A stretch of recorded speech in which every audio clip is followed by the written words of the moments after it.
ಬೆಟ್ಟು ಕೈ ತೆಗೆ ಪೋಳಿ ಮನೆ ತೆಗೆ ಪೋಳಿ ಮನೆ ಬೆಡ್ಸಿಗೆ ಒಳಗೆ ಗೊತ್ತಾಗ್ಬಿಡ್ತೀನಿ ತೆಗೆ ಬೆಡ್ಸಿಗೆ ಹಾಕಿದ್ರೆ ಏಯ್ ತಗ್ಗ ಸರ್ ತಗ್ಗ ಏಯ್ ತೆಗೆ ಪೋಳಿ ಮನೆ ತೆಗೆ ಏನ ಮಾಡ್ತೀರಿ ನಮಸ್ಕಾರ ಸರ್ ಏನ್ ಮಾಡ್ತೀರಿ ಸರ್ ಚೀಟಿ ಬಗ್ಗೆ ಮಾತಾಡ್ತೇವೆ ಸರ್ ಚೀಟಿ ಇದು ಸರ್ ಇದೇನು ನಂಗೆ ಗೊತ್ತೇ ಇಲ್ಲ ಸರ್ ಚೀಟಿ ಬಗ್ಗೆ ಮಾತಾಡ್ತಾ ಇದ್ದು ಚೀಟಿನ ಇದು ಒಳಗಡೆ ಇಬ್ರು ಸರ್ ಸರ್ ದಮ್ಮ ಗೊತ್ತಿಲ್ಲ ಸರ್ ಸರ್ ಗೊತ್ತಿಲ್ಲ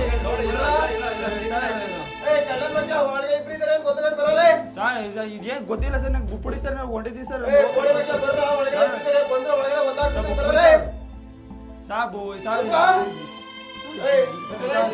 ಗೊತ್ತಿಲ್ಲ ಏನು ಚೀಟಿ ಬಗ್ಗೆ ಸರ್ ಈ ಬಿಸ್ಬಿಟಲ್ಲಿ ಗೊತ್ತೇ ಇಲ್ಲ ಸರ್ ಏನೋ ಸರ್ ತಮ್ಮ ಹೊಂಟಿದ್ದೀವಿ ಮನೆಗೆ ನಮ್ಮ ಅವ್ವ ಕರಿತಾಳೆ ಸರ್